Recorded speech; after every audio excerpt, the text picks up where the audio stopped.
peserta webinar yang terkasih.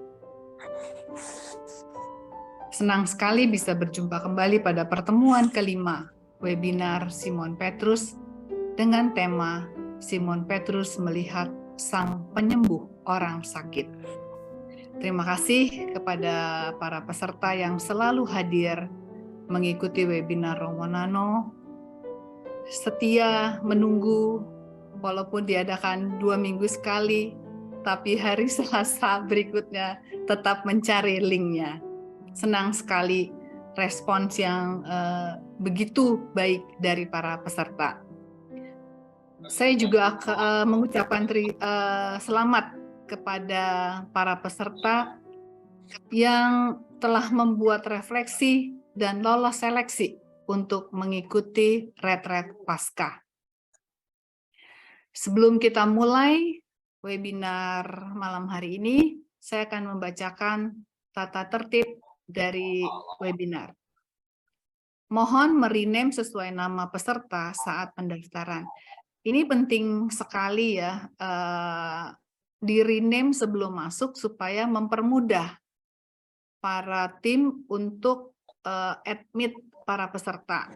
Jadi kalau yang menggunakan nama Oppo, nama iPhone, atau nama yang lain, mohon segera di-rename, atau kalau tidak bisa merename, bisa info kepada Maria untuk di-rename oleh Maria. Selama webinar berlangsung, mohon mengaktifkan mikrofon. Jadi mikrofonnya tolong di-mute ya. Nah, kalau ada pertanyaan di dalam sesi Q&A, itu pertanyaannya jangan disampaikan kepada host atau kepada umum, tetapi disampaikannya kepada 00 Q&A. Nanti kita semua akan mengambil pertanyaan dari chat itu.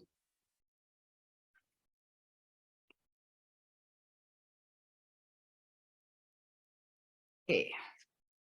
Para peserta webinar yang terkasih, marilah kita membuka acara webinar malam ini dengan doa pembuka. Dalam nama Bapa dan Putra dan Roh Kudus. Amin. Ya Allah yang Maha Baik, kami mengucap syukur atas anugerah rahmat dan berkat-Mu yang melimpah bagi kehidupan kami. Semoga teladan kasih setiamu menggerakkan kami untuk selalu siap mencintai dan berbela rasa kepada sesama kami. Malam ini, melalui Romo Nano, kami akan diajak untuk melihat dan menyadari kembali kasih yang maha besar dari Yesus Kristus Tuhan kami, yang menyembuhkan berbagai penyakit yang ada dalam diri manusia. Tuntunlah kami ya Tuhan, seperti Engkau membimbing Rasul-Mu Simon Petrus, agar mampu mengimani bahwa Engkau adalah satu-satunya penyembuh segala penyakit dan penderitaan. Sadarkanlah kami akan kerapuhan dan kedosaan kami, sehingga melalui pertobatan yang tulus, iman kami kepadamu menjadi makin kokoh. Terangilah kami ya Tuhan, dan juga Romo Nano, dengan anugerah Roh Kudus-Mu. Tunjukkanlah jalan-jalan-Mu untuk bisa mengenali Engkau dengan lebih dalam, serta untuk bersyukur atas karya kasih-Mu dalam kehidupan kami sehari-hari. Lancarkanlah jaringan internet yang ada, agar semua proses pembelajaran dapat berjalan dengan lancar. Hanya kepadamu ya Allah Bapa, bersama dengan Yesus Kristus Putra-Mu, serta dalam persekutuan dengan Roh Kudus, segala puji dan hormat untuk selama-lamanya. Amin. Amin. Santo Petrus, doakanlah kami. Dalam nama Bapa dan Putra dan Roh Kudus. Amin. Selanjutnya kami persilahkan Romo Nano untuk memulai pengajarannya. Selamat malam, Romo. Selamat malam, Bu Aida. Hari ini akan berbicara tentang Yesus, tentang pengalaman Simon Petrus melihat Sang Penyembuh orang sakit. Ini ya, topik yang mau kita pelajari bersama Bu Aida. Terima kasih silakan banyak Romo. thank you. Terima kasih ya Bu atas pengantarnya yang bagus. Teman-teman para peserta webinar yang terkasih, kita ini semua orang Katolik.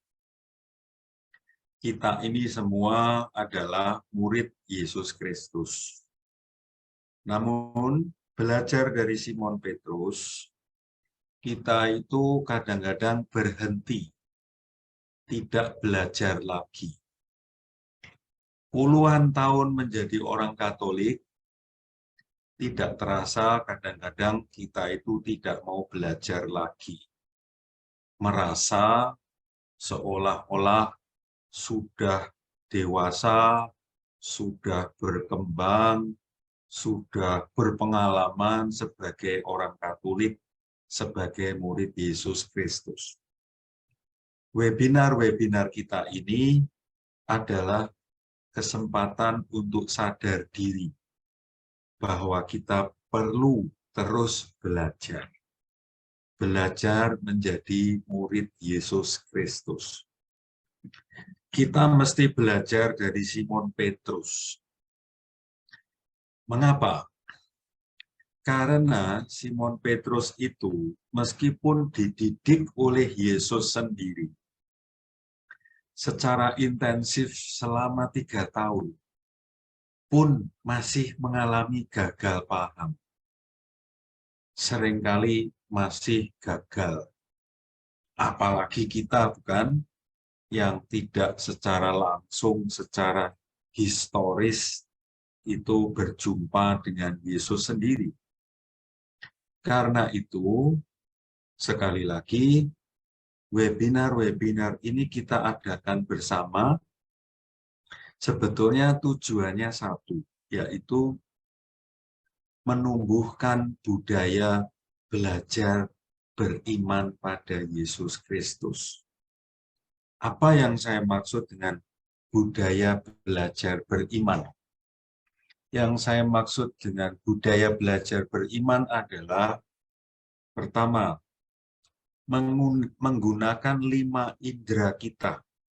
Melihat, mencium bau, mencecap, mendengar, merasa, menyentuh, kisah-kisah hidupku, kisah-kisah Tuhan yang tertulis dalam Injil. Kita masih terus-menerus perlu belajar menggunakan 5 indera itu. Lalu, sesudah itu, mencoba berefleksi.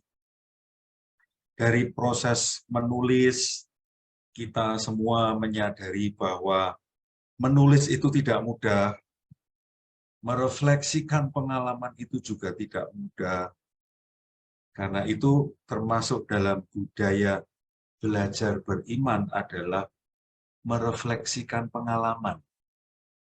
Kata refleksi menurut saya berarti mencoba menemukan makna, menemukan pesan penting dari kehidupan ini dan juga dari Tuhan. Karena itu, teman-teman yang terkasih, kalau Anda kali ini belum mendapat kesempatan untuk retret, tenang, tidak perlu khawatir, tidak perlu galau, kecewa, dan sebagainya. Nanti kira-kira bulan Juni, kami akan mengadakan retret lagi yang lebih, katakanlah persyaratannya menjadi lebih mudah, supaya bisa mengakomodasi semakin banyak orang.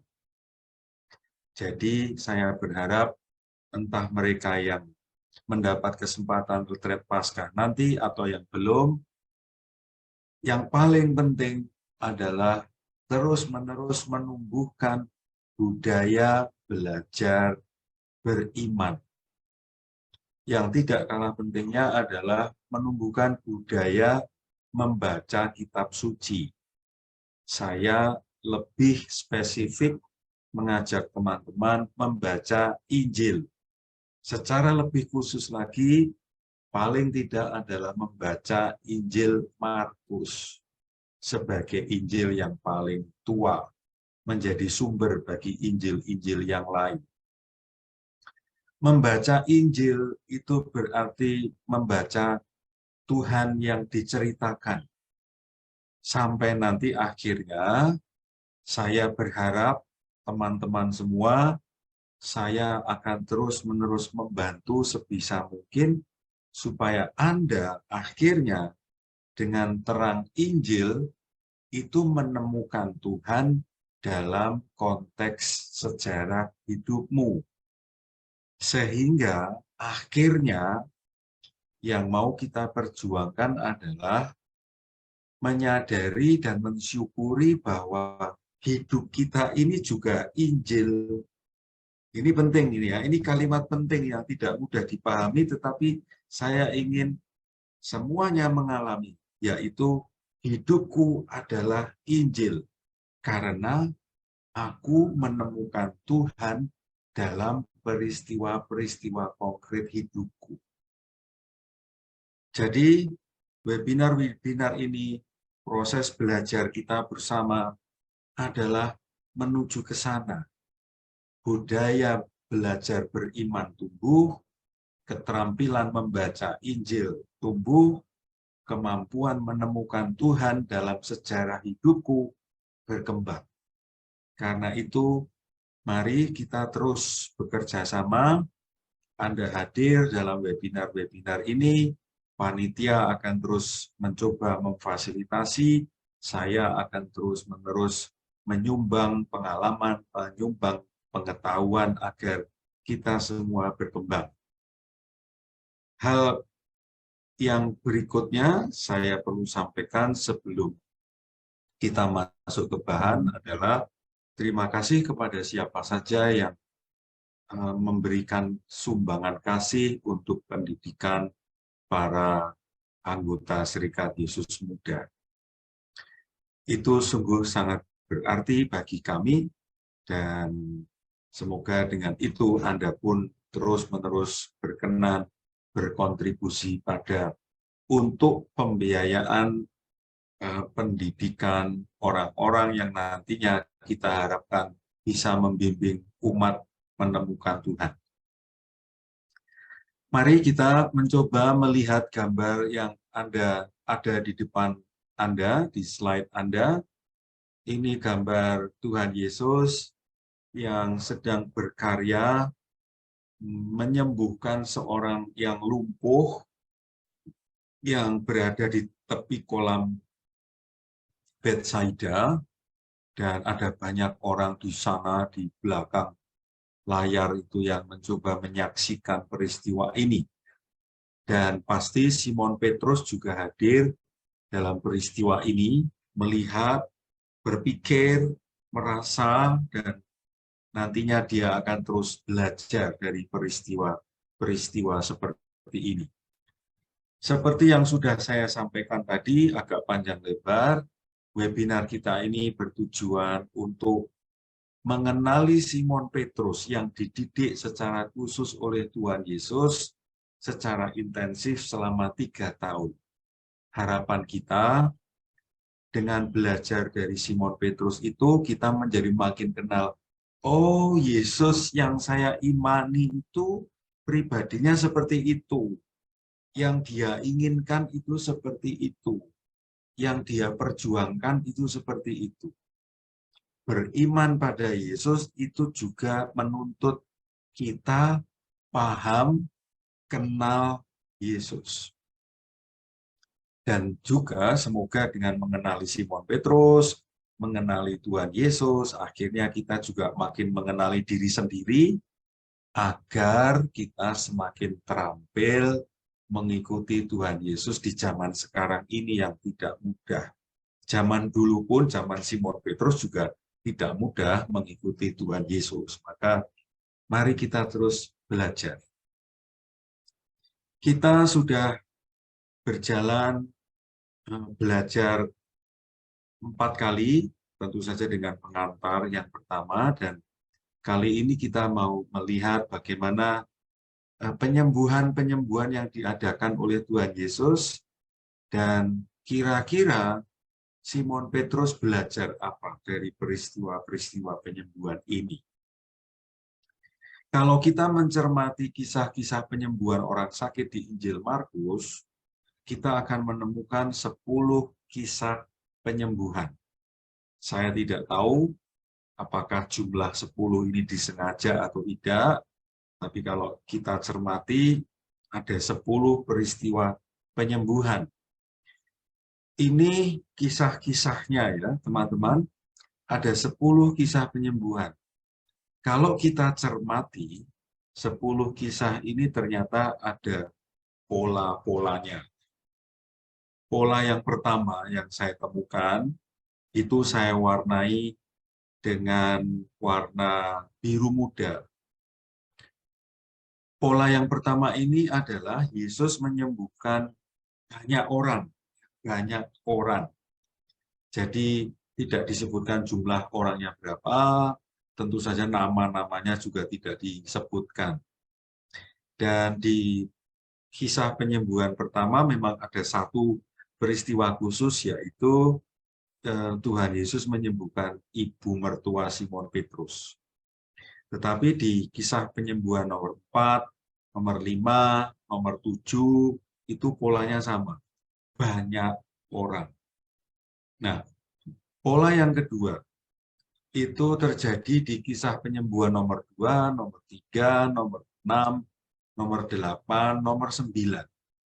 Yesus menyembuhkan satu orang. Dan jenis penyakitnya disebutkan. Ada yang sakit kusta, lumpuh, ada yang sakit pendarahan, ada yang bahkan anaknya Yairus itu, ini sebenarnya kisah khusus ya. Anaknya Yairus ini malah didiagnosa sudah mati. Sakit lama, mati, Yesus menyembuhkan, menghidupkan. Lalu kisah nomor 8 dan 9 ini penyakitnya jelas, tuli dan buta. Ini menarik karena spesifikasinya jelas penyakitnya. Jadi kalau ini dikatakan dengan agak nada bercanda itu ya, Yesus itu ya dokter umum, tapi ya juga dokter spesialis. Spesialis tuli, spesialis lumpuh, spesialis kusta. Gitu ya. Nah, yang paling spesifik lagi adalah kisah penyembuhan nomor 10. Mengapa spesifik? Karena yang disembuhkan satu orang, namanya disebutkan, yaitu Bartimeus, dan sakitnya jelas, buta. Lalu unsur spesifik yang lain adalah sesudah disembuhkan, Bartimeus ini mengikuti Tuhan Yesus. Sementara kisah-kisah penyembuhan dari nomor 1, nomor 9 tidak menyebutkan bahwa sesudah mereka disembuhkan, mereka mengikuti Yesus. Banyak orang mengikuti Yesus dalam rangka untuk disembuhkan. Tetapi Bartimeus itu mengikuti Tuhan Yesus, mengikuti perjalanan hidup Yesus, bukan hanya untuk minta disembuhkan. Ini kira-kira teman-teman ya pola yang saya temukan dari 10 kisah penyembuhan itu. Dan dalam bayangan saya, Simon Petrus yang melihat semua peristiwa ini pasti belajar sesuatu. Dan nanti kita bersama-sama akan melihat kira-kira Simon Petrus belajar apa dari pengalaman dia melihat dengan mata kepala sendiri 10 kisah penyembuhan yang spektakuler. Mari kita memasuki kisah penyembuhan yang pertama, yaitu kisah penyembuhan ibu mertua Simon Petrus.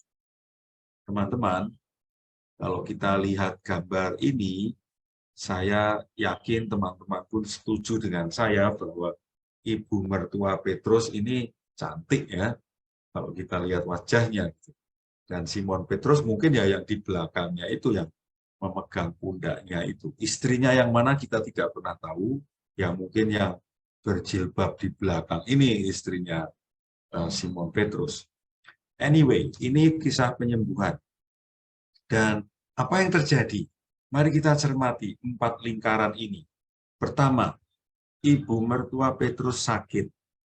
Dan sakitnya sih tidak parah ya kalau dibanding sakit-sakit lain yang disembuhkan Yesus di 9 penyakit lain yang disembuhkan. Demam. Kalau kita zaman sekarang ya cari Panadol, minum Panadol sembuh gitu ya kalau demam gitu, atau Decolgen atau paracetamol gitu. Mungkin zaman itu belum ada obat yang mujarab, maka sakit demam pun menjadi sebuah ancaman yang mengerikan. Lingkaran yang kedua, ini yang penting teman-teman. Silahkan Anda mencatat baik-baik bahwa peran mediator. Kita semua bisa jadi orang yang sakit, tetapi jangan lupa bahwa kita juga punya sebuah kemungkinan, kesempatan, yaitu menjadi mediator. Mediator itu perannya penting sekali.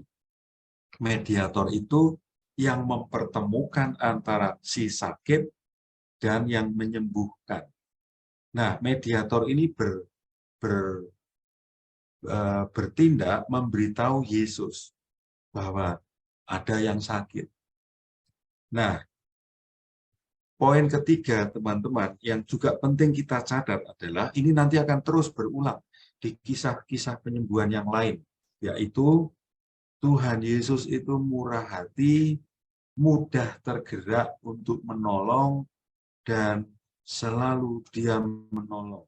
Begitu dia mendengar atau begitu dia melihat ada orang sakit, hatinya mudah tergerak dan dia menolong. Orang itu disembuhkan. Tangannya dipegang, dibangunkan, dan sembuh. Jadi, menurut saya poin penting yang perlu kita garis bawahi di sini adalah Yesus itu murah hati, mudah tergerak untuk menolong, tidak hitung-hitungan matematis, biaya, kerugian yang harus ditanggung. Murah hati, rela menolong, mudah tergerak, berbelas kasih. Poin ini menurut saya yang perlu kita serap agar menjadi semangat kita juga sebagai murid-murid Tuhan Yesus. Tidak hitung-hitungan, menolong. Dan poin yang terakhir, lingkaran keempat yang penting untuk kita sadari bersama adalah orang yang disembuhkan itu saking senangnya, maka tergerak untuk melayani. Jadi, biasanya orang-orang yang berhutang budi karena mengalami kebaikan, biasanya digerakkan untuk membalas budi, untuk melayani. Karena itu, untuk kita semua, artinya menurut saya, kalau kita mau menjaga stamina pelayanan kita, karena yang namanya pelayanan itu hampir dipastikan kita rugi dalam banyak hal, rugi waktu, rugi kadang-kadang rugi emosi, sudah nolong masih dikomplain gitu ya. Apa yang bisa menjaga stamina kita melayani? Menurut saya, untuk menjaga stamina pelayanan kita adalah sesering mungkin kita menyadari kebaikan-kebaikan Tuhan yang diberikan kepada kita cuma-cuma, tanpa syarat. Semakin saya sering merasakan kebaikan Tuhan yang sudah de facto secara historis saya alami, pengalaman saya pribadi, saya menjadi murah hati berbagi. Saya menjadi rela, tidak hitung-hitungan ketika diundang untuk melayani. Jadi, ini yang saya bayangkan dipelajari oleh Simon Petrus pelan-pelan. 3 unsur itu. Menjadi mediator, rela hati untuk membantu, melayani, menyembuhkan. Dan yang ketiga adalah semangat pelayanan itu tumbuh biasanya karena pengalaman dikasihi, disembuhkan. Peristiwa penyembuhan yang kedua, ini sakitnya sebetulnya amat sangat berat.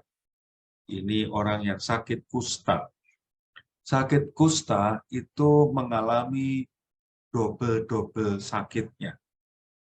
Yang jelas, yang pertama, sakit kusta itu secara fisik sakit. Karena badan orang yang sakit kusta itu pelan-pelan lepas gitu.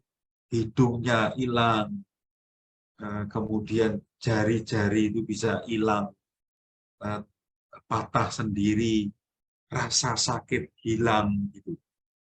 Dan yang lebih menyakitkan sebetulnya adalah penyebabnya adalah dikucilkan, dibuang oleh masyarakat. Jadi seperti terlihat di gambar yang Anda saksikan di layar, orang-orang itu ambil jarak dalam proses penyembuhan ini karena mereka takut tertular. Ya mirip dengan peristiwa yang belum lama ini kita lewati, pandemi virus COVID ya, terutama varian Delta yang sangat ganas itu. Kita menjadi ambil jarak. Ketika kita mendengar ada seseorang yang terkontaminasi virus itu, kita lalu ambil jarak. Nah, ketika kita dijauhkan dari orang, itu secara psikologi sosial amat berat. Lebih berat lagi adalah penilaian orang-orang plus penilaian diri sendiri bahwa sakit kusta itu merupakan tanda dikutuk oleh Tuhan. Waduh, ini berat sekali. Karena lalu menjadi manusia yang hina, dikutuk oleh Tuhan dengan sakit yang sangat berat ini. Karena itu kita bisa membayangkan ya teman-teman, orang yang sakit kusta ini paling tidak mengalami 3 jenis sakit yang berat secara fisik, psikologi sosial, dan juga spiritual karena menilai dirinya itu dikutuk oleh Tuhan. Maka satu-satunya yang diharapkan adalah disembuhkan. Karena itu, ketika dia mendengar Tuhan Yesus ada di dekat dia, maka dia berupaya sedemikian rupa untuk minta disembuhkan. Bahasa kitab sucinya, bahasa Yahudinya adalah ditahirkan. Ditahirkan itu berarti secara fisik disembuhkan, dari sisi spiritual itu dipulihkan dosanya. Maka dia minta. Nah, ini poin pertama yang pantas kita pelajari dari orang yang sakit kusta ini, yaitu beriman bahwa Yesus bisa menyembuhkan, dan yang kedua adalah berani minta dengan risiko ditolak tentu saja ya. Dan seperti yang sudah kita pelajari di kisah pertama tadi, Tuhan Yesus selalu mudah tergerak menolong. Dan betul Yesus menolong. Orang itu menjadi sembuh. Orang itu menjadi tahir. Nah, teman-teman, sampai di sini sebetulnya ini kisah yang sangat menarik ya, tetapi juga sekaligus bisa kita pertanyakan, kok begitu mudahnya sebuah penyakit yang berat itu sembuh? Sementara kita mengalami seringkali entah diri sendiri atau orang dekat kita atau orang lain sakit dan begitu susah sembuh. Mungkin ya, mungkin sisi iman kita yang belum kuat. Mungkin ya, tidak selalu pasti jawabannya itu. Tetapi mungkin saja itu menjadi indikator bahwa iman kita belum kuat. Yang menarik lagi adalah percakapan berikutnya. Tuhan Yesus setelah menyembuhkan orang yang sakit kusta ini meminta, kurang lebih mengatakan begini, hei, kamu jangan memberitakan penyembuhan ini kemana-mana ya. lakukan, yaitu pergi ke bait Allah, ketemu dengan para pemimpin agama, dan persembahkan. Jadi kurang lebih Yesus memberi nasihat. Jangan ngomong-ngomong. Jangan viralkan ya, peristiwa penyembuhanmu ini. Tapi bersyukurlah datang ke bait Allah. Yesus membuat nasihat. Yesus membuat larangan. Nah, apa yang terjadi?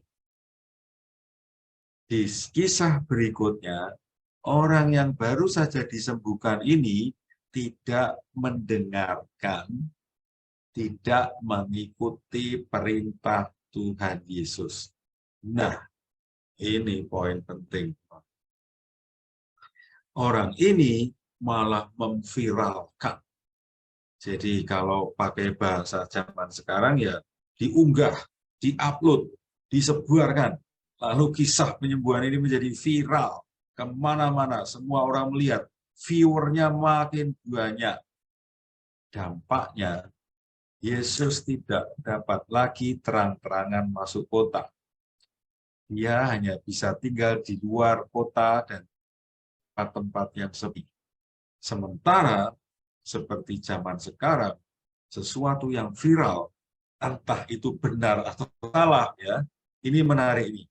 Sesuatu yang viral, entah itu benar atau salah, pasti menyedot perhatian banyak orang.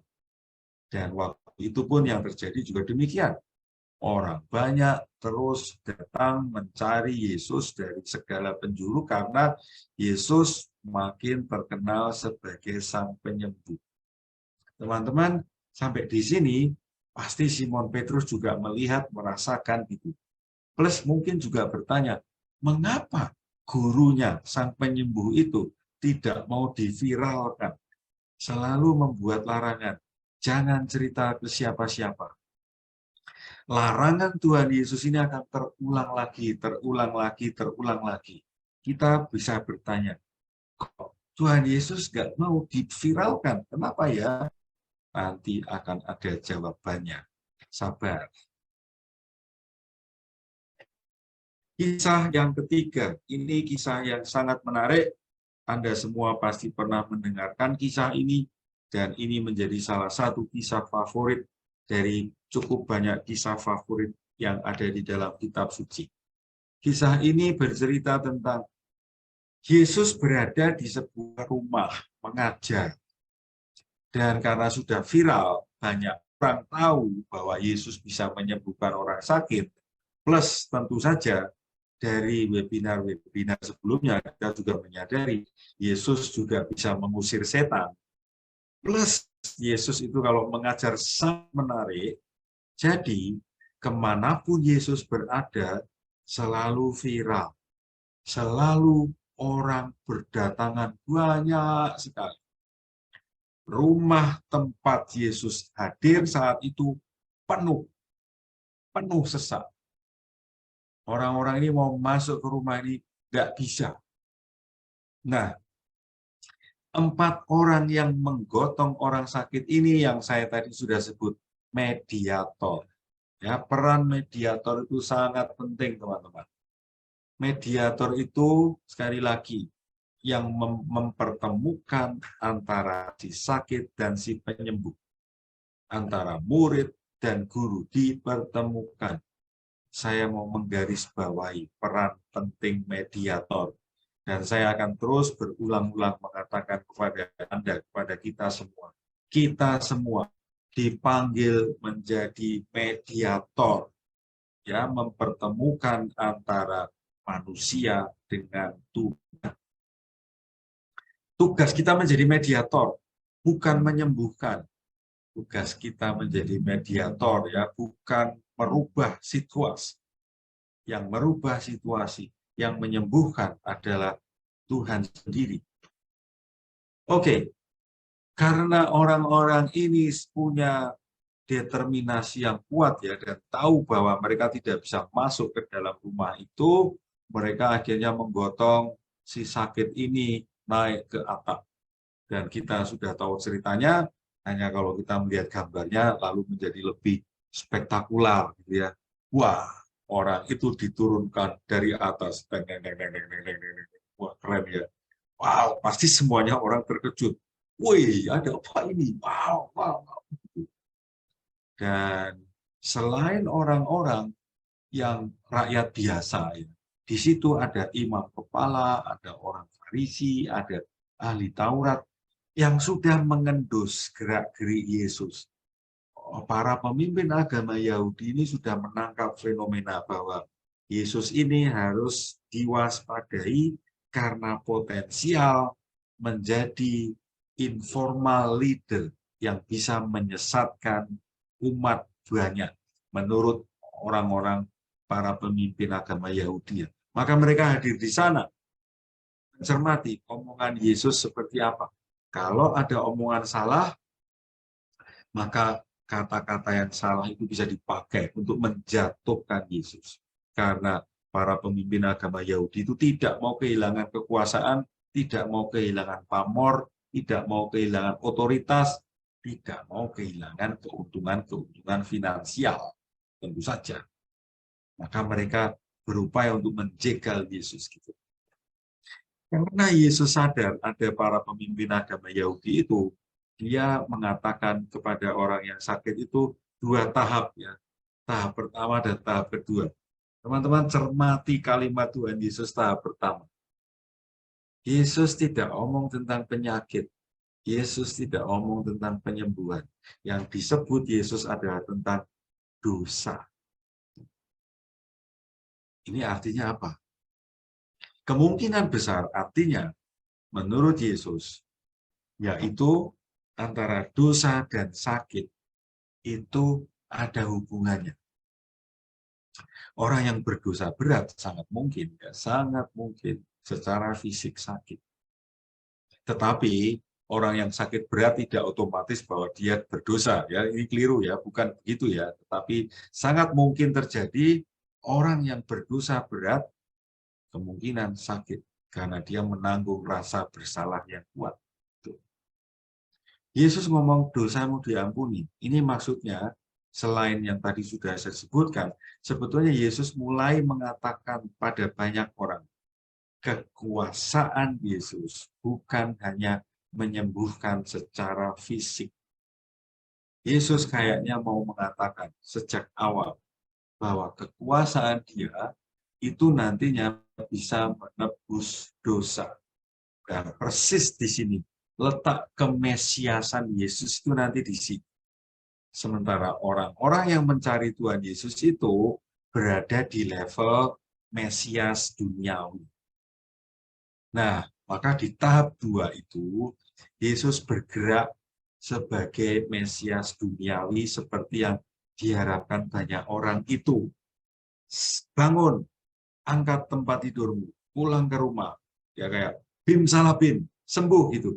Dan orang itu sungguh sembuh. Nah, ini yang diharapkan oleh orang-orang zaman itu. Dan mungkin zaman kita juga, kita berharap mujizat penyembuhan. Kita hanya berharap di level penyembuhan fisik. Sementara Yesus sebetulnya bukan hanya soal fisik. Yang lebih penting adalah jiwa, kedosaan. Nah, ini teman-teman. Maka ini saya kira menjadi awal yang baik untuk memahami siapa Yesus ya menurut Simon Petrus ya, dan tentu saja menurut Yesus sendiri. Kekuasaan Yesus yang paling dalam, yang paling penting adalah menjadi Mesias untuk kedosaan. Sementara kita seringkali berhenti atau kita hanya sebatas mencari Yesus untuk kesembuhan-kesembuhan sakit-sakit duniawi, sakit-sakit fisik. Nah, persis di sini kesalahan kita. Oke, kisah yang keempat. Kalau Anda membaca kisah keempat di Injil Markus, diceritakan di sana, Yesus menyembuhkan seseorang yang tangannya itu lumpuh separuh. Jadi ini kelumpuhan lagi yang disembuhkan oleh Yesus, satu orang tidak disebut namanya, dan diceritakan juga di antara kerumunan orang-orang itu hadir lagi dan lagi para pemimpin agama Yahudi. Karena mereka sudah mulai dapat bukti, data, bahwa Yesus mulai mengacau. Karena dia mulai menggunakan kata dosa. Dan bahkan dia mengklaim dirinya bisa menyembuhkan dosa, bisa mengampuni dosa.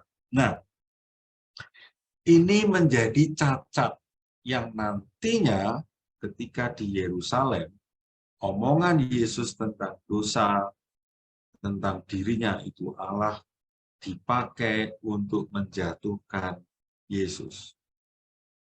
Dan kalau Anda membaca kisah 4 ini, ditulis di sana di Injil Markus bahwa sesudah proses penyembuhan ini, orang-orang para pemimpin agama Yahudi itu sudah berencana membunuh Yesus. Pertanyaannya, kenapa ada rencana membunuh Yesus? Tadi saya sudah menyebutkan sangat besar kemungkinannya karena Yesus mulai mengacau iman pengetahuan orang-orang itu tentang dosa, tentang Allah, tentang pengampunan dosa. Dan kemungkinan yaitu orang-orang para pemimpin agama Yahudi itu mulai ketakutan kehilangan pamor, kehilangan wewenang, otoritas, rasa hormat dari masyarakat Yahudi karena Yesus jauh lebih menarik. Yesus jauh lebih powerful karena bisa menyembuhkan penyakit, mengusir setan, mengajar dengan sangat menarik. Oke, lalu kisah penyembuhan yang kelima. Kisah penyembuhan yang kelima ini tidak jauh dari peristiwa penyembuhan pengusiran roh jahat dari satu orang yang dimasuki ribuan roh jahat 2 minggu yang lalu itu, teman-teman, yang akhirnya setan-setan itu dipindah ke babi.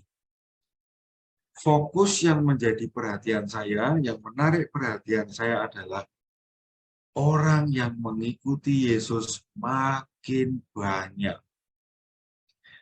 Dikisahkan di situ, banyak orang dari Galilea, Yudea, Yerusalem, Idumea, Yordan, Tirus, Sidon, Jakarta, Tangerang, Bekasi. Kalau Yesus hidup di sekitar kita, ya saya kira kita pun akan berduyun-duyun melihat sang penyembuh orang sakit ini. Banyak orang mulai mengikuti Yesus sampai-sampai Yesus itu terdesak-desak. Dan akhirnya dia minta kepada para murid, sediakan saya perahu. Jadi Yesus menyembuhkan orang-orang sakit itu, dan Yesus mulai meminggirkan dirinya di tempat yang lebih aman, dan untuk mengajar plus menyembuhkan orang sakit. Sampai di tahap ini, teman-teman, mari kita bayangkan, di tahap ini Yesus semakin viral, followernya banyak, subscribernya banyak sekali. Kira-kira pertanyaannya, apa motivasi mereka? Ya, motivasi mereka adalah kepenuhan kebutuhan diri mereka, yaitu sembuh dari sakit. Kalau ada orang yang kerasukan setan, ya disembuhkan dari kerasukan setan ini. Apakah Yesus sudah dilihat sebagai Mesias yang menyelamatkan jiwa mereka? Kemungkinan besar tidak. Dan kemungkinan besar juga ribuan orang yang mengikuti Yesus ini adalah mereka-mereka yang nanti diberi makan oleh Yesus itu.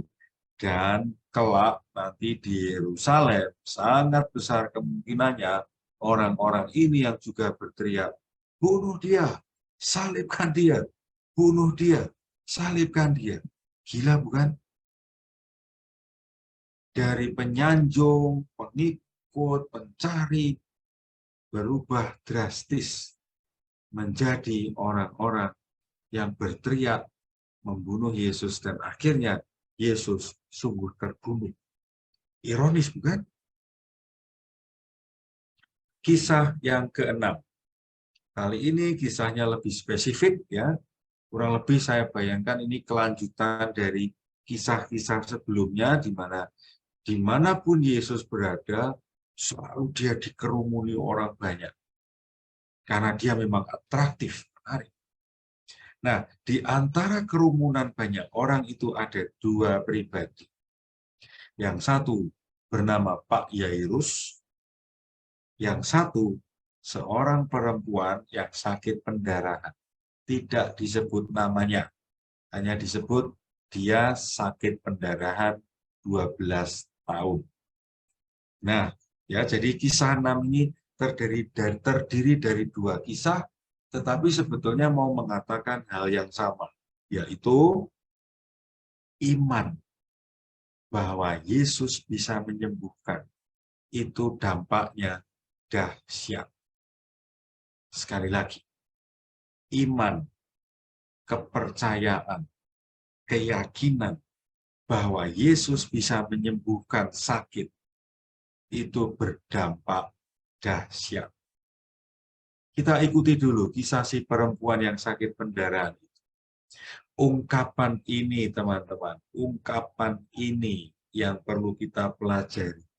Dan kita harus belajar dari wanita yang sakit pendarahan ini. Asal saja ku jamah jubahnya, aku akan sembuh. Ini kredo, ya. Aku percayanya si perempuan yang sakit pendarahan itu. Ini kredo dia. Kredo itu dari kata credere, percaya. Kredo berarti aku percaya. Kredonya si perempuan ini menggerakkan dia terhimpit oleh banyak orang, ya. Tangan si perempuan itu berada di antara kaki-kaki, ya, kakinya Yesus itu dilihatkan jempolnya, jari-jarinya, ya kuku-kukunya terpotong rapi itu Yesus ya. Asal ku jamah saja jubahnya, aku akan sembuh. Dan betul. Dan yang menarik adalah kisah berikutnya ya. Yesus sadar gitu, ada tenaga yang keluar dari dirinya.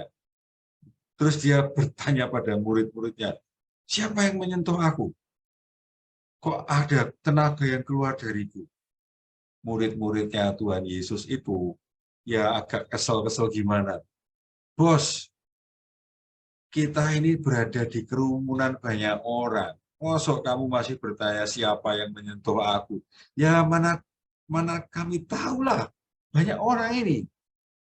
Akhirnya Yesus tahu si perempuan itu yang menyebabkan tenaga dari dia mengalir keluar. Maka lalu Tuhan Yesus mengkonfirmasi. Tuhan Yesus memberi peneguhan kepada perempuan itu. Hai anakku, imanmu menyelamatkan. Teman-teman, ini pelajaran penting. Iman, kepercayaan, keyakinan. Ini luar biasa. Tuhan Yesus sendiri di Injil tertentu, saya tidak hafal, mengatakan, kalau kamu beriman, kamu bisa memindahkan gunung. Wow. Kita kembali ke kisah Pak Yairus ya. Jadi Pak Yairus datang beriman. Yesus bisa menyembuhkan anaknya yang sakit itu. Dan dia harus menempuh jarak yang jauh untuk menemani Tuhan Yesus. Dan Yesus sekali lagi, seperti yang sudah kita kenali sejak awal. Kalau ada orang yang meminta Yesus menolong orang sakit, Yesus murah hati.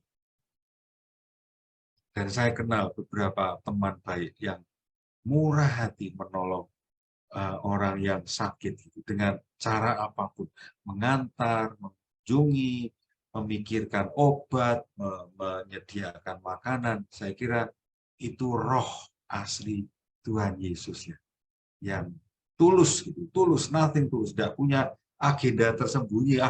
Aku mau menolong supaya nanti aku dibantu. No, tulus.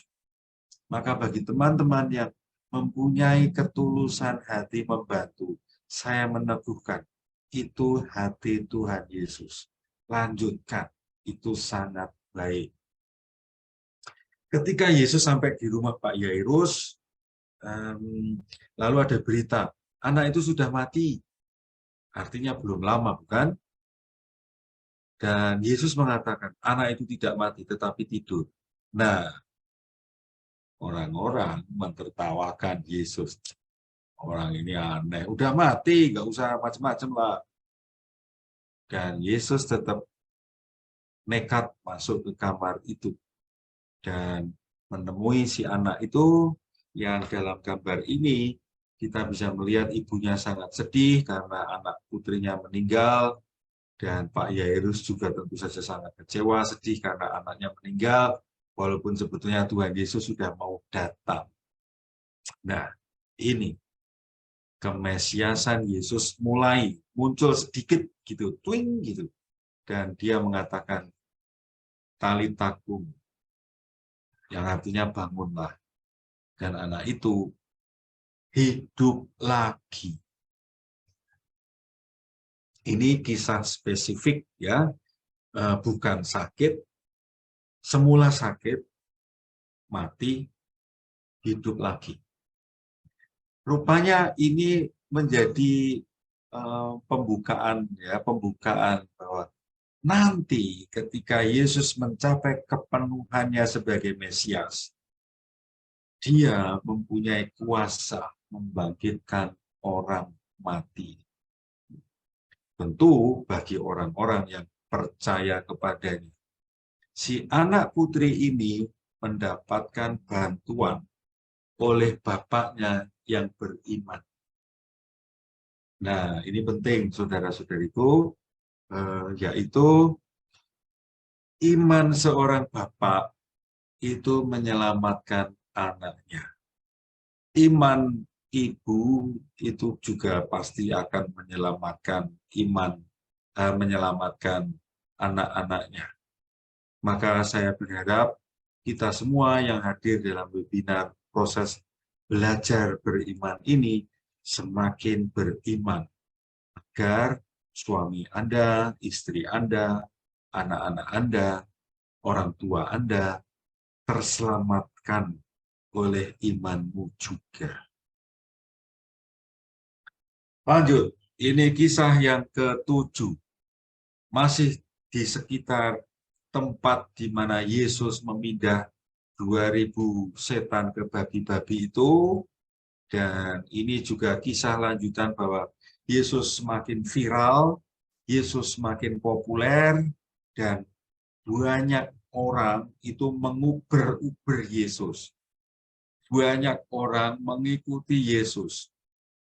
Dimanapun Yesus berada, dikejar-kejar, dan orang-orang sakit dibawa untuk ditaruh di depan Tuhan Yesus. Ini orang sakit digotong-gotong, ini orang sakit mungkin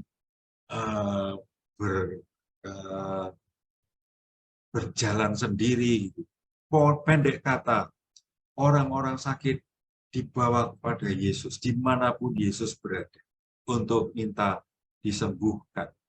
Bahkan ini yang mirip dengan kisah wanita yang sakit pendarahan itu, semakin banyak orang yang percaya bahwa dengan menjamahnya saja, menyentuhnya saja, penyakit akan disembuhkan. Ya, jadi mulai terbangun gitu. Mulai terbangun kepercayaan, iman, keyakinan bahwa nyentuh saja itu sudah akan menyembuhkan. Apakah ini sudah seperti yang diharapkan Tuhan Yesus? Menurut saya belum. Seperti yang tadi saya katakan, iman ini masih di batas keyakinan Yesus bisa menyembuhkan fisik. Mereka belum sampai pada pemahaman sebetulnya bisnis utama Yesus adalah soal jiwa, keselamatan kekal, penghapusan dosa, pengampunan dosa. Sebetulnya lebih itu ya, hanya mereka masih di tataran penyembuhan-penyembuhan yang fisik, material, duniawi seperti ini. Tidak salah, tidak salah. tapi ini satu tahap di mana masih harus berkembang ke tahap berikutnya yang lebih dalam, ke tataran kedalaman diri. Kisah penyembuhan yang ke-8, orang yang tuli dan orang yang bisu. Orang ini dibawa, sekali lagi peran mediator penting, dan terulang lagi Yesus yang mudah tergerak menolong, lalu Yesus mengatakan, Efata, terbukalah. Dan terbukalah orang itu, telinganya dan lidahnya yang terikat itu lepas, dan dia bisa berkata-kata dengan baik. Nah, apa yang menarik dari kisah ini? Saya mau mengeksplisitkan tadi yang sudah saya singgung-singgung bahwa Yesus sekali lagi menyatakan larangan. Jangan menceritakan kepada siapapun peristiwa penyembuhan ini. Why? Mengapa? Mengapa kisah yang baik ini nggak boleh diwartakan kemana-mana? Tadi saya sudah menjelaskan bahwa Yesus itu belum mencapai kepenuhannya sebagai Mesias. Nanti Yesus akan mencapai kepenuhannya sebagai Mesias setelah menderita, mati, dikuburkan, dan bangkit. Nah, sampai di situ Yesus sebagai Mesias itu sudah finish, sudah paket lengkap. Dan sesudah Yesus bangkit, pesannya kebalikan dari larangan ini. Kalau sampai di tahap ini Yesus masih melarang, jangan mewartakan karena kemesiasanku belum lengkap. Tetapi sesudah Yesus wafat, lalu dibangkitkan, dia eksplisit mengatakan, wartakanlah ke segala penjuru. Kenapa? Mesias Yesus sudah penuh. Dan kepenuhan Mesias Yesus itu harus mengandung unsur menderita, wafat, disalib, wafat, bangkit. Nah, itu. Tetapi orang-orang itu sekali lagi tidak mendengarkan, karena tidak mendengarkan maka tidak mengikuti larangan Yesus. Justru mereka melakukan kebalikannya, memviralkan. Makin dilarang, makin viral. Itu mirip dengan kita sekarang. Makin dilarang untuk klik, justru malah diklik. Karena pasti menarik. Gitu.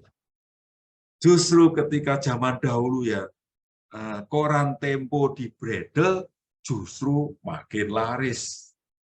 Ketika ada zaman periode Orde Baru berkuasa itu, saya ingat ada fotokopian ya, berita-berita yang miring gitu ya, itu justru laris di fotokopi di mana-mana. Makin dilarang, makin dilanggar. Nah, ada yang kemarin bertanya pada saya, apakah ini strategi marketing Yesus? Bukan. Bukan. Ini bukan strategi. Ini seperti yang saya sampaikan tadi. Yesus tidak mau kemesiasan dia yang baru 50% itu diwartakan, karena nanti iman umat bisa keliru. Gitu ya, semoga ini menjadi jelas untuk kita semua. Kisah ke-9. Kita bisa belajar apa dari proses penyembuhan orang yang sakit, yang buta? Satu, terulang lagi ya teman-teman, mediator, carrier, ya, pembawa. Orang sakit dibawa, dimediasi, ketemu penyembuhnya. Sembuh. Peran mediator. Kita semua diundang menjadi mediator.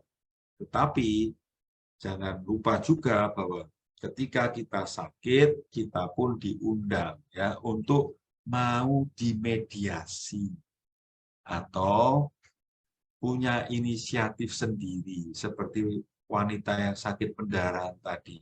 punya inisiatif sendiri, usaha sendiri untuk datang pada sang penyembuh.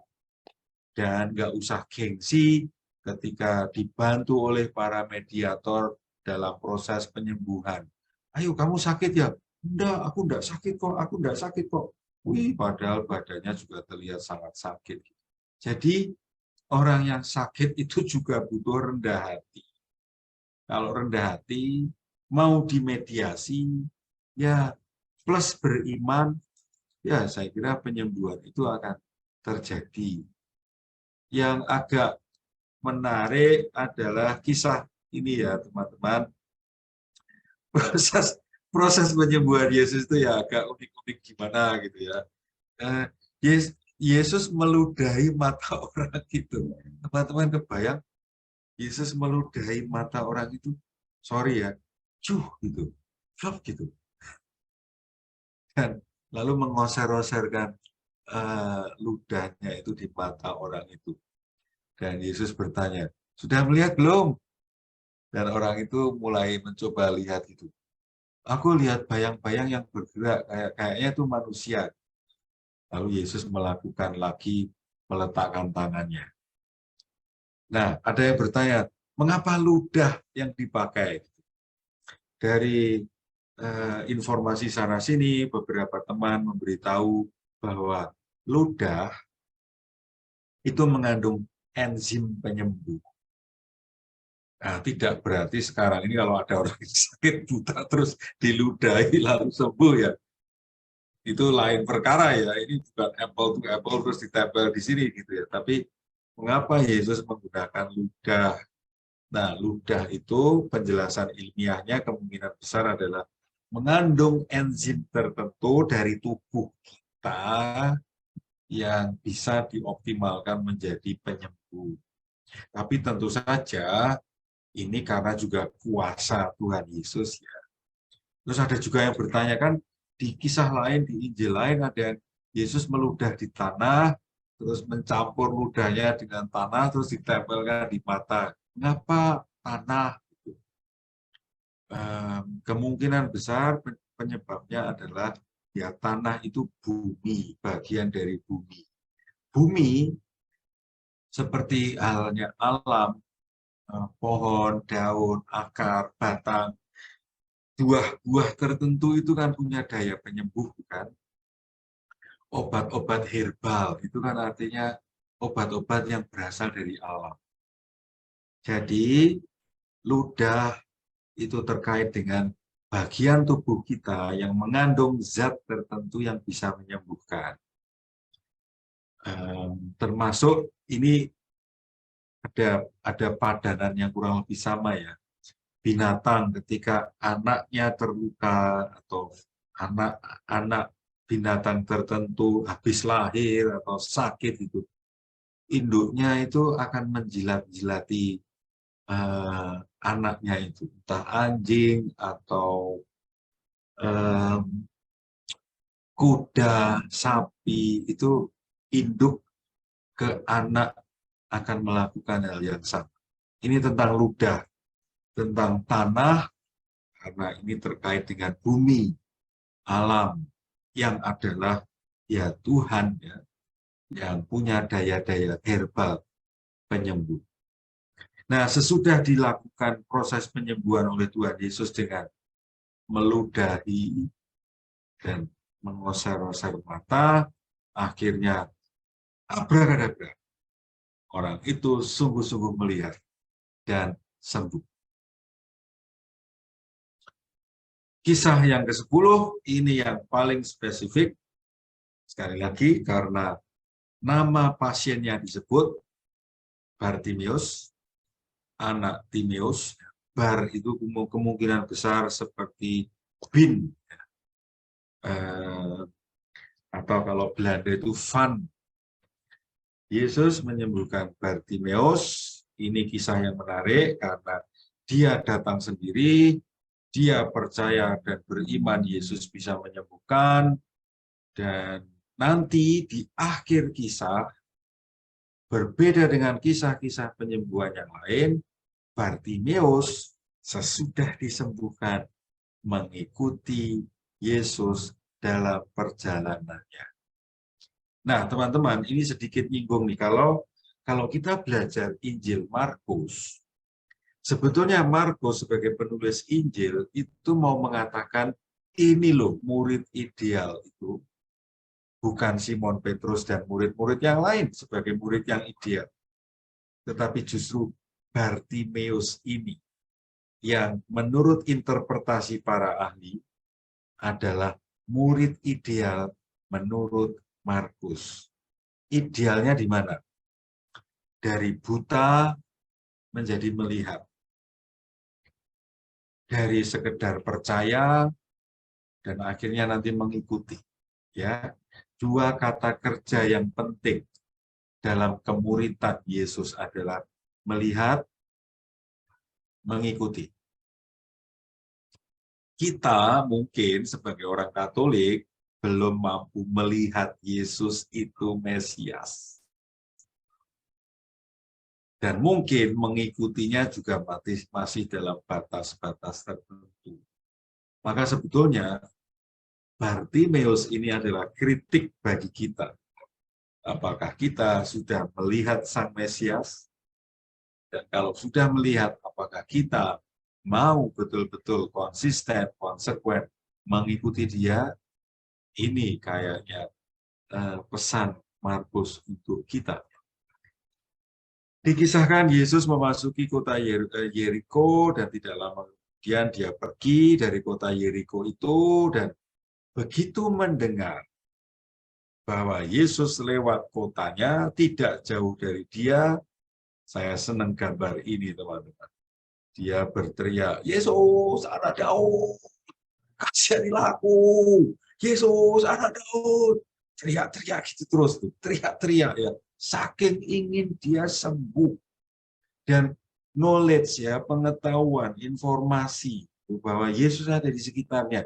Pasti dia juga mendengar cerita-cerita bahwa Yesus melakukan penyembuhan di mana-mana, bukan?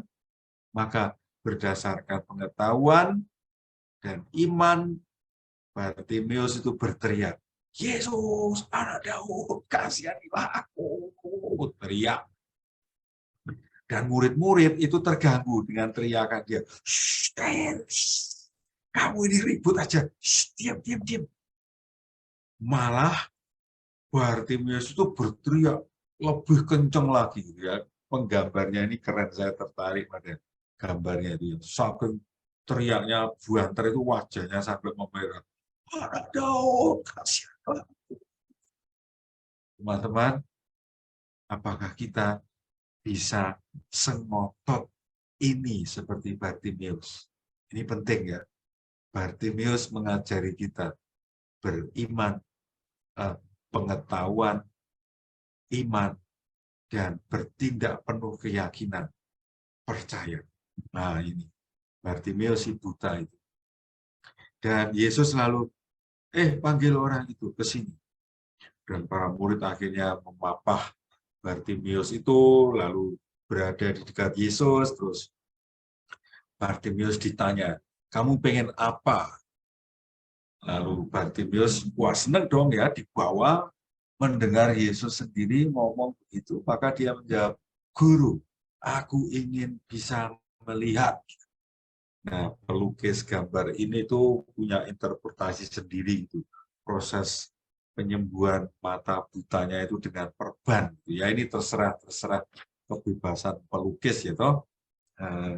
Dan akhirnya setelah diusahakan proses penyembuhannya, Yesus mengatakan pada Bartimeus, pergi. Sekali lagi sama bukan? Tentang iman. Jadi dari wanita yang sakit pendarahan, dari Bapak Yairus, ya, kita belajar sesuatu yang penting teman-teman. Beriman. Beriman itu tumbuh dari kabar, dari pengetahuan, dari informasi gitu. Nah, maka di awal webinar ini saya mengatakan kepada teman-teman, ayo tambah terus pengetahuan kita tentang siapa Yesus itu. Karena kalau kita tidak mengenal, maka ya kita tidak akan tergerak untuk beriman. Dan yang terjadi adalah doeng, akhirnya Bartimeus bisa melihat. Lucu ya gambarnya, matanya membelalak. Dan yang lebih penting adalah akhirnya Bartimeus mengikuti Yesus dalam perjalanannya. Sangat berbeda dengan orang-orang lain yang disembuhkan. Ya, sekali lagi Bartimeus adalah kritik bagi kita, termasuk untuk saya. Apakah saya paham, kenal siapa Yesus? Apakah pengetahuan dan informasi tentang Yesus itu menumbuhkan imanku? Dan ketika saya tahu Yesus, saya beriman pada Yesus, apakah saya mengikuti Yesus? Puluhan tahun ikut Yesus tidak menjamin kita bisa seperti Bartimeus. Maka sekali lagi saya mau menyampaikan kepada teman-teman sekalian, Bartimeus adalah kritik tajam untuk kita, para orang Katolik zaman sekarang ini. Oke, kita pelan-pelan sudah sampai pada simpul-simpul penting dari 10 kisah penyembuhan. Ada apa saja yang bisa kita petik? Saya menemukan 6 hal penting yang bisa menjadi pegangan kita. Yang pertama sudah saya katakan ribuan kali. Iman, ya, iman pada Yesus. Itu penting. Dan iman itu tumbuh karena pengetahuan, informasi, knowledge. 2, peran mediator, ya teman-teman. Beberapa orang membawa pasien kepada Yesus. Atau kalau tidak ada mediator, kita sendiri sebetulnya bisa datang kepada sang penyembuh itu. 3, yang oranye, ya, yang orange. Yesus punya power menyembuhkan. 4, ya ada jenis-jenis penyakit-penyakit yang disembuhkan oleh Tuhan Yesus. Kebutaan, ketulian, kebisuan, kelumpuhan, pendarahan, kematian. Dan mungkin ya penyakit-penyakit zaman sekarang juga ya.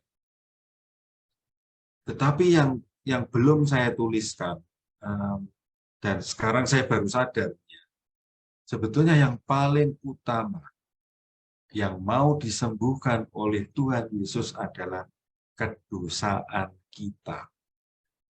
Sekali lagi, ini baru saya sadari sekarang, belum saya tuliskan, lalu bisa ditambahkan oleh Anda sendiri. Yang paling penting mau disembuhkan oleh Yesus adalah soal kedosaan.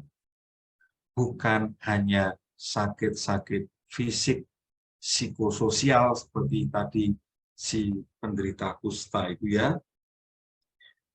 Pesan yang kelima yang saya dapatkan adalah larangan memberitakan Yesus yang bisa menyembuhkan orang sakit. Tadi saya sudah menjelaskan, semoga teman-teman menjadi makin paham, larangan dikeluarkan oleh Tuhan Yesus karena kemesiasan Yesus belum lengkap. Tapi persis disitulah kelemahan orang-orang yang disembuhkan itu. Larangan dilanggar.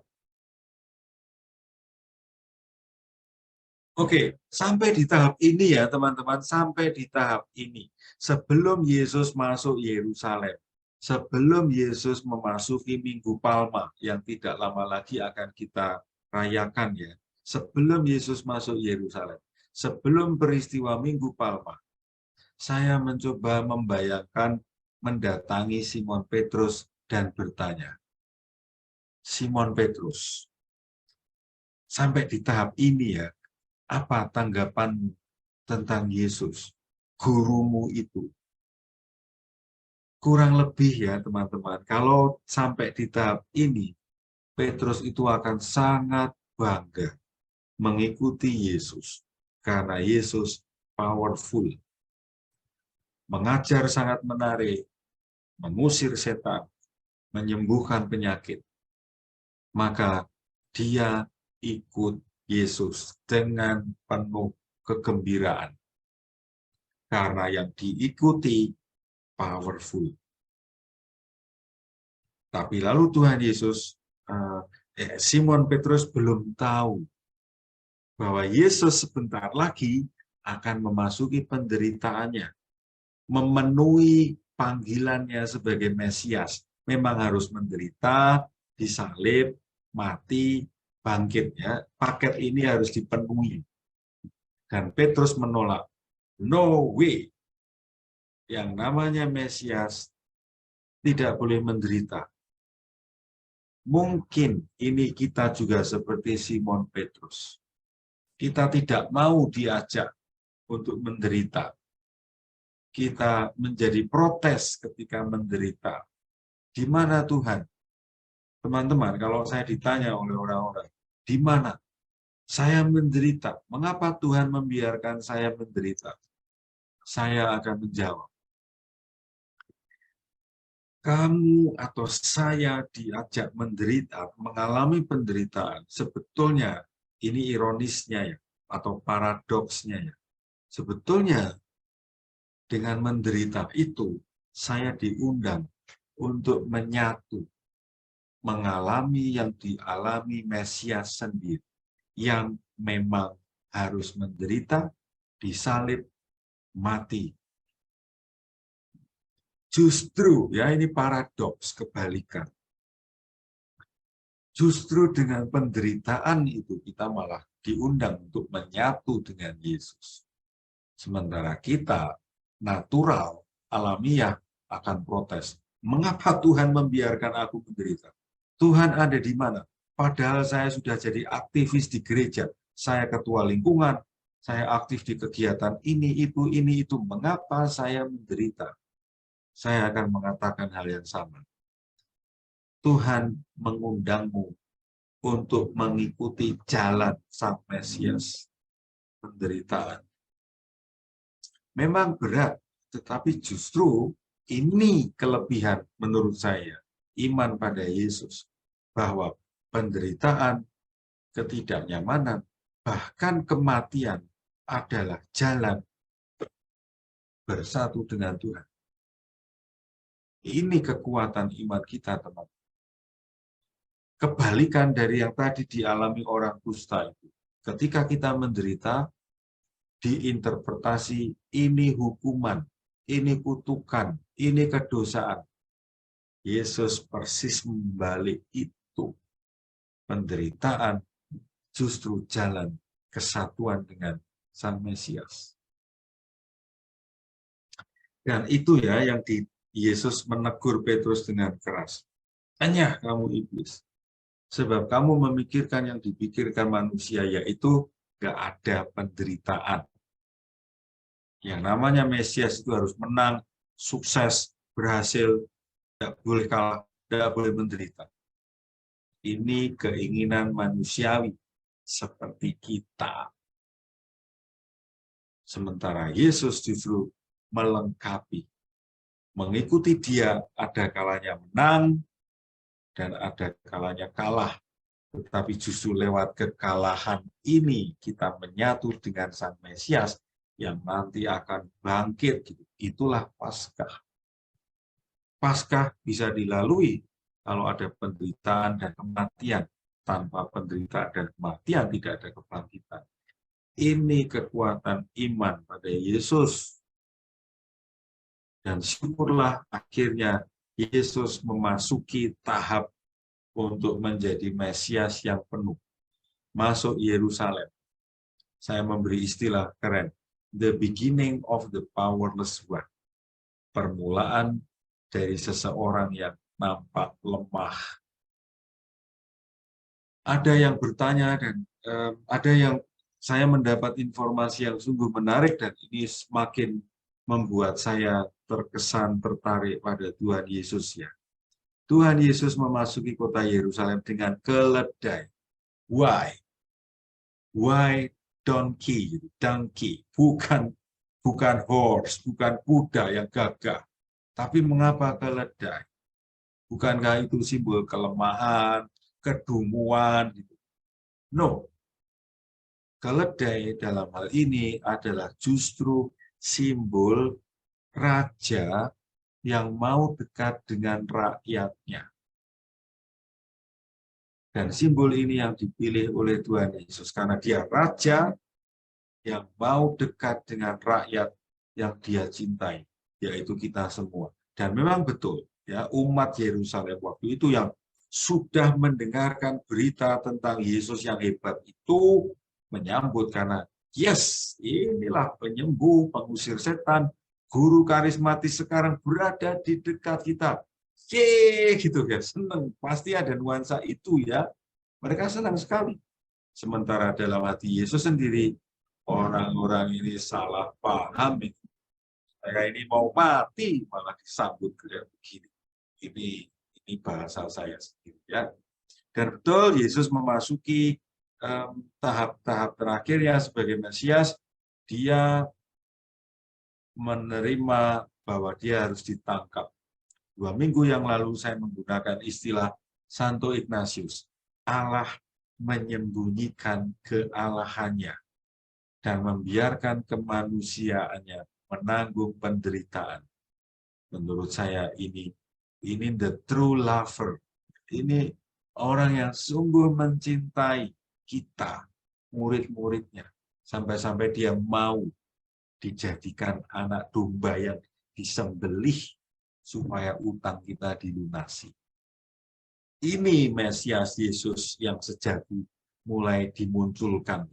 Justru bukan kepowerfulannya menyembuhkan orang sakit, tetapi akhirnya dirinya yang dijadikan obat yang menyembuhkan sakit paling parah dari kita, yaitu dosa. Dan dia menjadi anak domba yang harus menderita, kita sudah tahu semua ini, dan akhirnya dia wafat. Kematian dia ini justru yang nantinya akan menyembuhkan sakit parah kita bernama kedosaan. Dan akhirnya dengan kebangkitannya, dia akhirnya akan menyelamatkan kita. Nah, masih belum usai teman-teman, masih ada beberapa hal yang menarik ya. Sampai di tahap ini ya, tadi saya sudah menunjukkan Simon Petrus bangga ikut Yesus. Ketika Yesus kalah, para murid dan Simon Petrus itu bersembunyi, takut, bingung, gagal paham. Justru perempuan ini, Maria Magdalena, yang melihat dan percaya Yesus bangkit, menang. Ya, tentang melihat sama dengan Bartimeus tadi, bukan? Melihat, percaya, ikut. Maria Magdalena ini sama, melihat, percaya, mewartakan. Lah, Simon Petrus dan murid-murid pilihan lain malah mereka tidak percaya. Geblek ini memang murid-murid ini. Dan sama ketika 2 orang murid yang akhirnya pulang ke kampung halamannya di Emmaus, dan akhirnya setelah mereka berdua melihat Yesus, akhirnya mereka balik lagi ke Yerusalem. Dan mereka ngomong kepada Simon Petrus dan teman-temannya. Apa tanggapan Simon Petrus? Tidak percaya. Tidak melihat, tidak tergerak, tidak percaya. Ini penyakit yang lebih mengerikan. Dan akhirnya Tuhan Yesus sendiri yang mendatangi Simon Petrus dan teman-teman yang lain. Dan Yesus memarahi, kalian ini keras kepala, parah, tidak percaya. Ini sebuah keparahan tingkat dewa. Nah, itulah teman-teman kisah penyembuhan, 10 kisah penyembuhan. Saya membayangkan pelajaran paling penting apa yang didapatkan oleh Simon Petrus melihat kisah penyembuhan, kematian, dan kebangkitan Yesus. Menurut saya ada 3 hal yang sangat-sangat penting. Pertama, pengetahuan tentang Yesus harus terus-menerus ditambah. Tidak cukup hanya ke gereja hari Minggu atau bahkan ke gereja harian pun tidak cukup. Kita harus membaca supaya pengetahuan kita tentang Yesus makin luas. 2. Harapannya, dengan mengetahui Tuhan Yesus, iman kita makin tumbuh, berkembang, kuat, mendalam. Dan yang ketiga, karena kita tahu siapa Yesus, karena kita beriman pada Yesus, maka relasi personal itu penting. Seperti halnya kita kenal dengan seseorang. Saya mengenal orang itu sungguh sangat baik. Maka saya percaya pada dia. Karena tahu itu orang baik, dan saya percaya orang itu baik, maka saya menjaga relasi yang baik dengan orang itu. Sama dengan Tuhan Yesus, teman-teman. Kalau kita nggak tahu, kalau pengetahuan kita minim, biasanya imannya juga lemah. Maka relasi personal juga tidak berkembang.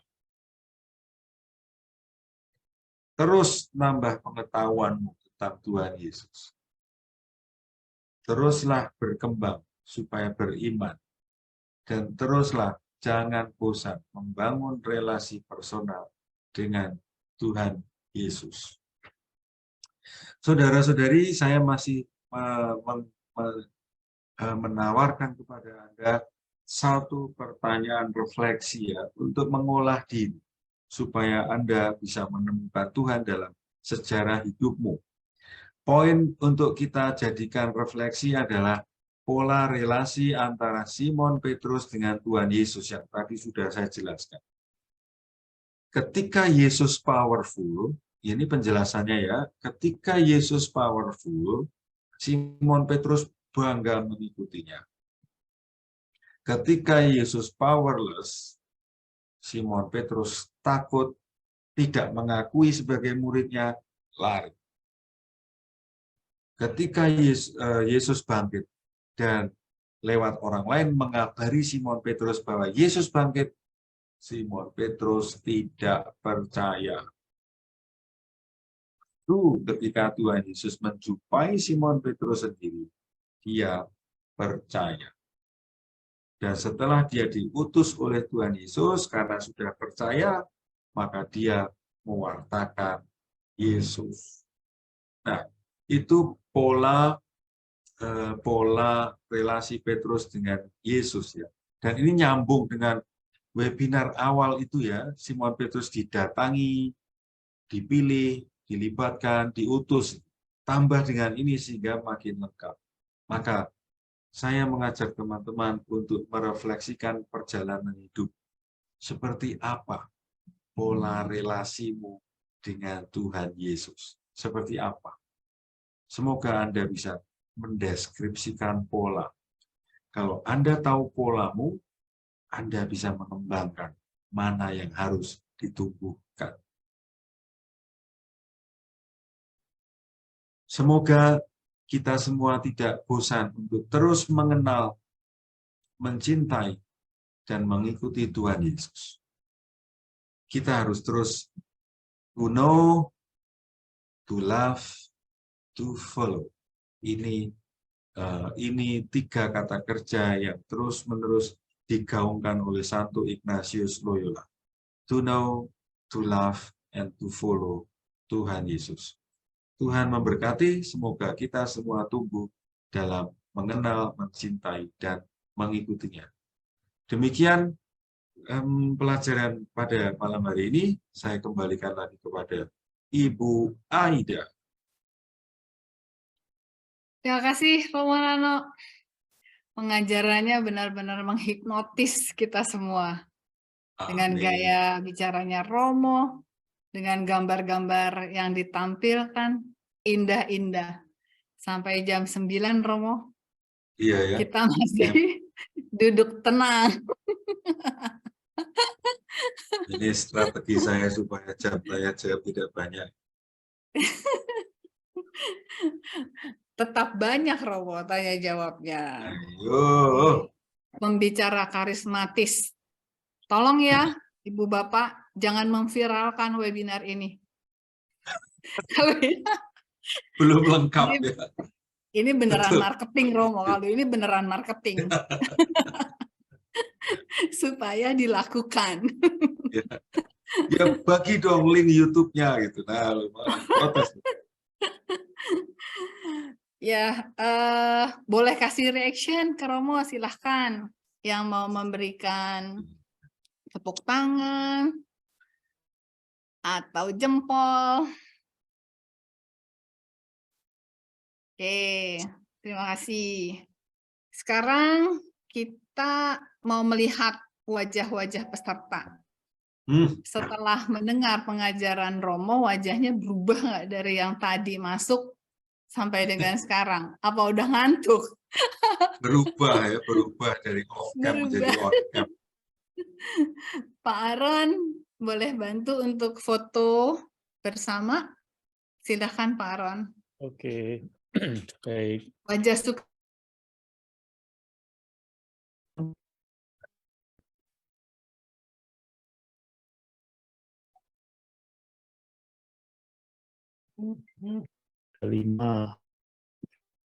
Ada 5 halaman ya. Halaman pertama, 1, 2, 3. Oke. Halaman berikutnya.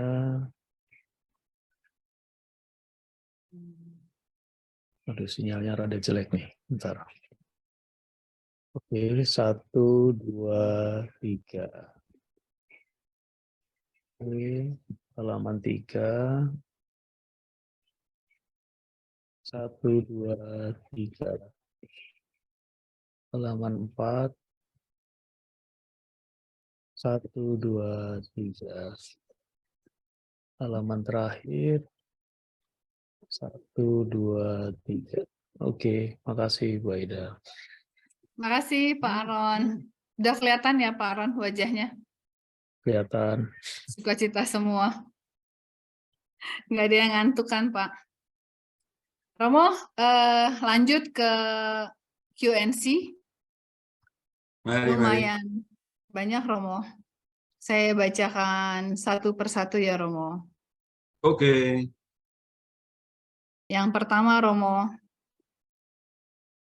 apakah tugas kita sebagai mediator itu sama seperti tugas kita sebagai Yohanes Pembaptis? Menurut saya beda tipis. Kalau Yohanes Pembaptis, ya, oke, sebetulnya Yohanes Pembaptis itu ada fungsi memediasi ya, ketika terutama peristiwa dia menunjukkan pada murid-muridnya ya. Yohanes Pembaptis kan punya murid kan, karena dia juga guru spiritual kan.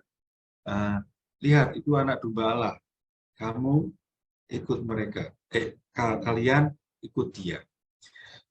Di sisi itu dia memediasi supaya murid ketemu guru yang sejati. Itu memediasi. Tetapi yang saya maksud mediasi, mediator malam ini adalah lebih spesifik ke sakit dan penyembuh, gitu ya, unsur itu. Unsur penyembuh dalam artian penyembuh sakit fisik, atau seringkali juga sakit psikologi ya. Kamu ketemu dia, kamu minta maaf pada dia. Kamu mendatangi dia, kamu mengampuni dia. Mediasi dalam artian itu. Jadi Yohanes Pembaptis mempunyai dua sisi itu, antara sebagai yang menyiapkan seseorang supaya ketika saatnya Tuhan datang itu dia lebih siap. Itu sisi Yohanes Pembaptis, ada unsur mengajar. Tapi Yohanes Pembaptis juga punya unsur mediasi, murid ketemu guru sejati. Sementara mediator yang saya maksud malam ini lebih ke orang yang sakit dan penyembuh. Gitu. Beda tapi tipis lah, tapi tetap berbeda. Baik, Romo. Semoga menjawab pertanyaan dari Ibu Indrawati. Pertanyaan kedua, Romo. Oke. Mengapa Yesus bertanya, siapa yang menyentuhku? Bukankah Yesus Maha Segala? Apa maksudnya? Bagaimanapun juga saya harus mengatakan Yesus ada sisi manusiawinya ya, karena Yesus 100% Allah, tapi juga 100% manusia. Ketika dia berada di kerumunan massa itu ya sisi kemanusiaannya pasti juga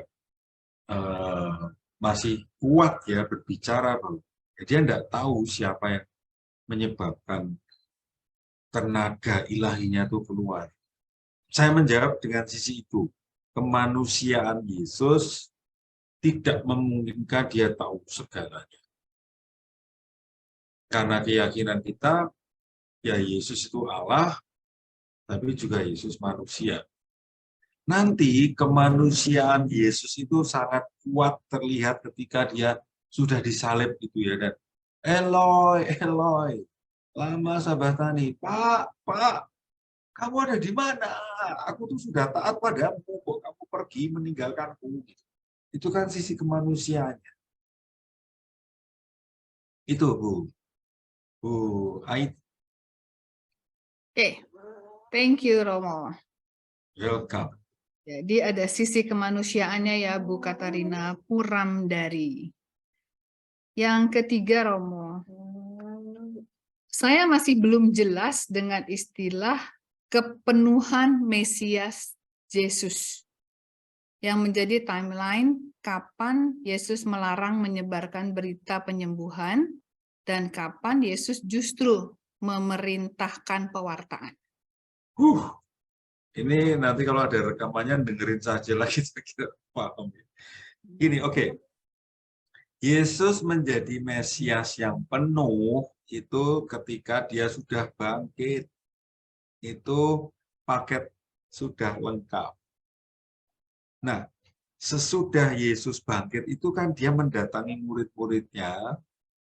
Dan sebelum dia naik ke surga kan justru dia memerintah murid-muridnya. Pergilah ke seluruh penjuru dunia, wartakanlah Injil, dok, gitu kan? Nah, sementara sebelum paket Yesus sebagai Mesias lengkap, dia melarang-larang, jangan wartakan dulu, karena ya namanya belum lengkap. Karena kalau belum lengkap sudah diwartakan, nanti persepsi orang keliru. Dan memang terjadi begitu.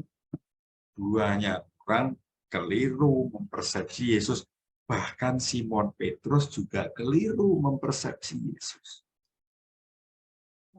Semoga menjadi lebih jelas penanya tentang kepenuhan Yesus sebagai Mesias. Yes.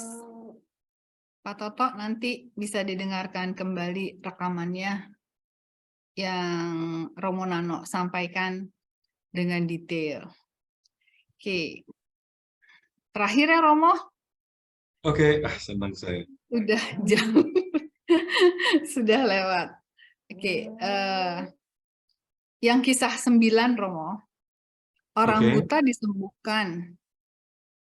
Kenapa tidak langsung melihat dengan jelas? Yesus kedua kali melakukan tindakan meletakkan tangan, baru orang tersebut dapat melihat dengan jelas.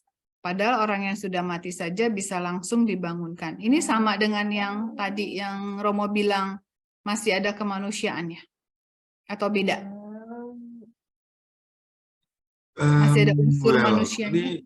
Ini pertanyaan yang bagus.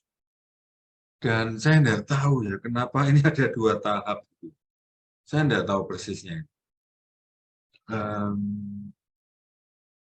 Iya, jujur saya tidak tahu. Silahkan mencari informasi dari sumber lain. Saya juga akan mencari informasi dari sumber lain. Mengapa kok tidak langsung sembuh? Sementara di tempat lain penyembuhannya dengan cepat. Saya tidak tahu persis, Bu Aida. Hutang ya Romo. Nanti cari, Hutang, catat. catat. Alright. 2 minggu lagi di info. Baik, ya nih. Ntar diingetin ya. Iya. Baik, Romo. Nah, masih banyak sih Romo pertanyaannya. Tapi saya lihat Romo sudah capai. Memang. Ya, Yang terima lebih penting kasih. itu nanti refleksinya itu ya, bukan Iya, pertanyaan-pertanyaan. ya benar. Jadi kalau Ibu Bapak membuat refleksi, itu bisa lebih detail apa yang ditanyakan oleh Ibu Bapak itu menjawab. Sebetulnya bisa menjawab karena dari pertanyaan-pertanyaan Romanono itu benar-benar digali dan itu yang kita harus cari gitu. Coba dibikin refleksinya, kirim ke Romanono. Romo pasti menanggapi dan Ibu Bapak pasti senang menerima surat cinta Romo. Wah, Tunggu-tunggu. Ya, hutang Romo saya ya. masih banyak ini. Hutang saya menanggapi masih banyak ini.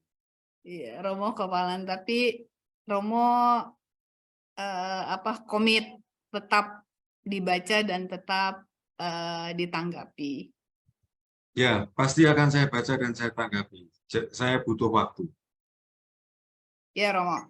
Terima kasih, Romo. Terima Oke. kasih para peserta webinar. Malam ini kita akhiri pengajaran dari Romo Nano. Ada beberapa pengumuman yang ingin saya sampaikan.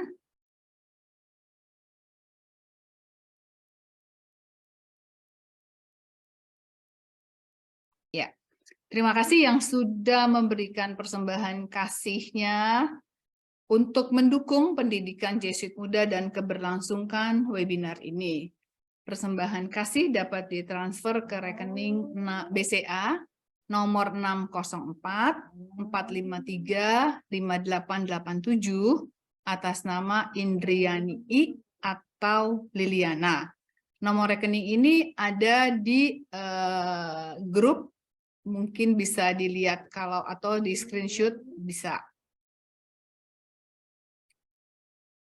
Lanjut, Pak.